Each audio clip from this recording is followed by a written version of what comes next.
What a beautiful morning. It's June 1st in our area. We've got a dappled willow that we're going to take a look at. We had complete winter kill, but I thought, man, let's just do a quick walk back there.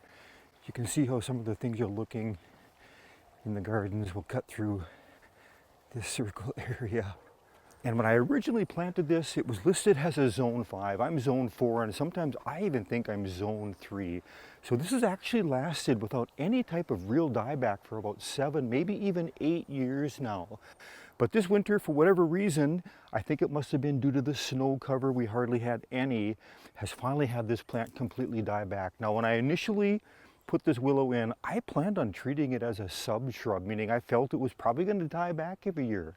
But when you can cut back a fast-growing shrub, sometimes you get the more brilliant leaf color, you'll get the stem color, the bud color, everything is just more brilliant on that new growth. So maybe a blessing in disguise that we're going to go ahead and get this down almost to the ground, about 18 inches, let it fully rejuvenate and start over.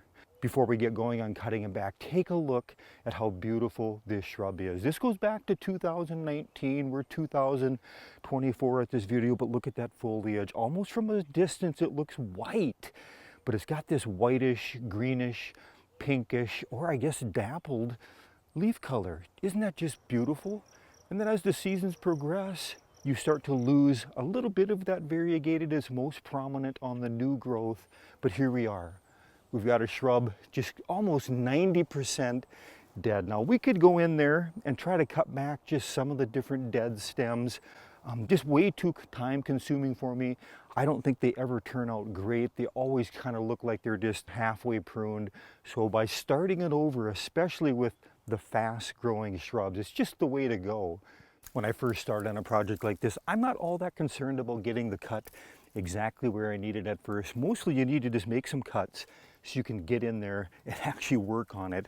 And so we're going to use just a couple of common hand tools, the Loppers, pruning saw, and probably just the hand pruners as well.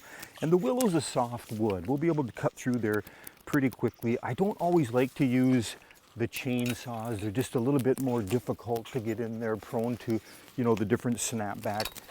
So this should be a pretty quick project. We should probably have this cut back, I'm guessing, you know, within about 10 minutes, even though I'll most likely do a time lapse. I'm going to shoot for that 18-inch area, and I'm going to try to leave a few of the stems that have leafed out.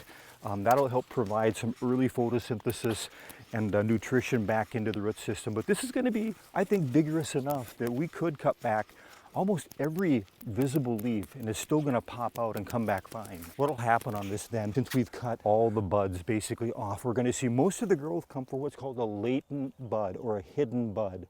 And that's a bud that's just inside an old stem.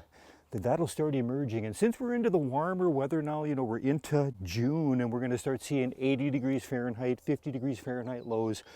This is going to come quickly. I suspect we're going to have some growth even in about 4 to 5 weeks. We might see this shrub even 3 to 4 feet tall. That's maximum height before we started. Listed out at about a 6-foot shrub, and this was easily 6 feet. But I want to say that the Nishiki or the dappled willow, man, it's a zone 4 plant in my opinion. And even if it does die back repeatedly, you can just cut that thing back like a herbaceous perennial and out they come, just beautiful.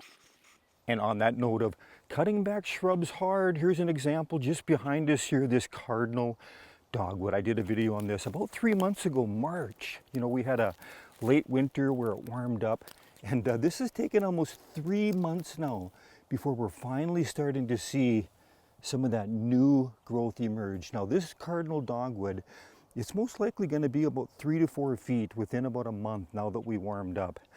I got to admit, I was a little bit nervous on this one, cutting it back this hard for an older shrub, but now I'm confident this is going to come back and look great. We'll get that brilliant red stem color, just everything new and rejuvenated about it. And on that subject of sub-shrubs, you know, those that die back hard but come back nicely from the root system, this is golden jackpot. Weigela does it every year. I just know it's going to be dead growth. I oftentimes leave it for quite some time, just like that dappled willow, but this is going to turn out to be a beautiful little shrub.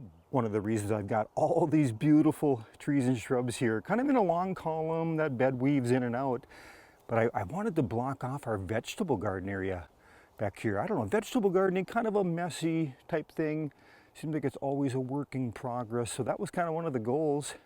This Nishiki willow would cover up some of the things going on back here.